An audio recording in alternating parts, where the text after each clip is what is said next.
Saúde em Foco, com Edmo Gabriel.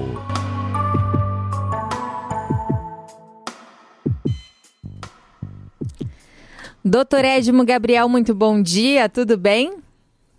Bom dia, Carol, bom dia a todos os nossos ouvintes da CBN Grandes Lagos.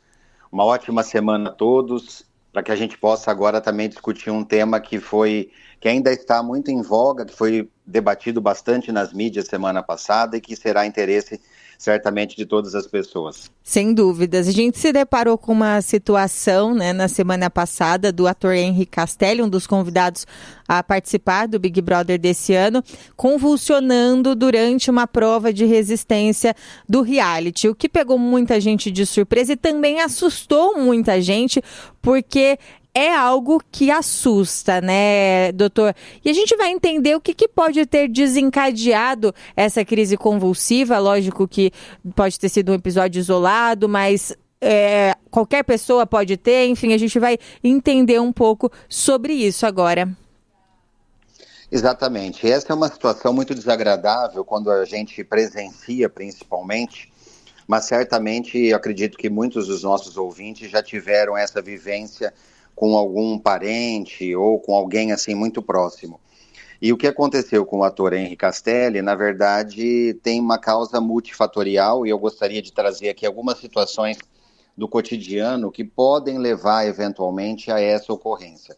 Mas entendendo o que seria uma crise convulsiva de uma forma mais simples, quando o nosso cérebro, que é um órgão cheio de conexões elétricas, tem um curto-circuito, então imagine que por algum motivo ocorra uma descarga elétrica exagerada no cérebro ou um curto-circuito no cérebro, a gente sabe que isso vai desencadear alguma manifestação no nosso corpo. Em geral, o nosso corpo, quando vitimado por esse tipo de ocorrência, essa descarga elétrica no cérebro muito acentuada, o nosso corpo ele apresenta tremores que são incontroláveis. Você pode ter o tremor num ponto do corpo, por exemplo, num braço, numa perna, na face, ou você pode ter um tremor até generalizado. Então, a crise convulsiva, a gente chama ela basicamente de uma crise localizada ou parcial e uma crise difusa, generalizada.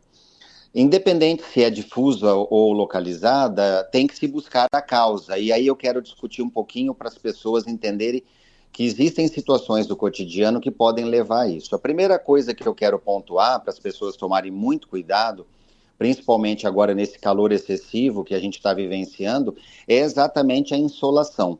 Se você fica muito tempo exposto ao sol, sem nenhum tipo de proteção e também sem uma hidratação, sem uma adequada alimentação, você pode estar sujeito a uma descarga elétrica no seu cérebro, principalmente pela ação da radiação solar sobre a nossa cabeça. Um segundo ponto muito comum é a hipoglicemia. As pessoas que fazem jejum muito prolongado ou que não cuidam adequadamente da alimentação, não se preocupam com isso e vão esquecendo de se alimentar, ou também agora, nessa onda que nós estamos vivendo das canetas emagrecedoras, que acabam tirando a fome das pessoas e as pessoas se esquecem que o fato da caneta ter uma possibilidade de emagrecer não isenta você de comer adequadamente. Só que a caneta tira, muitas vezes, a sensação de fome. Sim. E você pode entrar numa hipoglicemia. Então, insolação, hipoglicemia. Uma outra situação, que essa eu posso dizer que eu presenciei, porque é uma realidade do mundo médico, os médicos fazem plantões repetitivos, noites sem dormir. Certa vez eu vi um colega que já estava aí há quase 72 horas trabalhando, automaticamente sem dormir adequadamente, numa mesa de almoço, ele convulsionou. Ele convulsionou em cima da mesa durante a refeição, ainda bem que nós estávamos ali em grupo e pudemos dar o atendimento para ele. Então, a falta de sono é como se você estressasse e criasse um curto-circuito cerebral a ponto do cérebro realmente dar uma descarga elétrica e você ter aquela crise convulsiva. O estresse excessivo também, né? A pessoa que é submetida a um estresse emocional, físico, geralmente tem muito o estresse emocional presente, aquela situação onde você não encontra uma solução, você fica ali naquele martírio, naquele sofrimento prolongado, pode te levar a um consumo tão grande de energia a ponto de gerar um estopim e um curto-circuito no cérebro. Então, essas situações são muito importantes no dia a dia para a gente não subestimar. Sim. E vocês viram que cena triste, que cena difícil de assistir, que poderia acontecer com qualquer pessoa e vive acontecendo aí no dia a dia de muitas famílias. Ô doutor, e depois de uma crise convulsiva, a pessoa volta a ter uma vida normal ou ela pode ficar com sequelas? Em geral, quando são crises muito pontuais, a tendência é não existir sequela. Agora, a gente sabe que se a pessoa tem uma recorrência muito frequente, já há indícios de que cada descarga elétrica dessa, cada choque desse, vai causando lesões ou danos no cérebro a ponto de você ter alguma sequela, por exemplo, na fala, na sua força muscular, na sua movimentação, no seu reflexo. Então, a gente realmente sabe que tem que prevenir. Então, se você identifica uma pessoa com uma propensão, seja ela familiar, genética ou por hábitos que têm que ser corrigidos, naturalmente a gente tem que prevenir, existem medicamentos para isso e existe mudança de estilo de vida, como eu citei.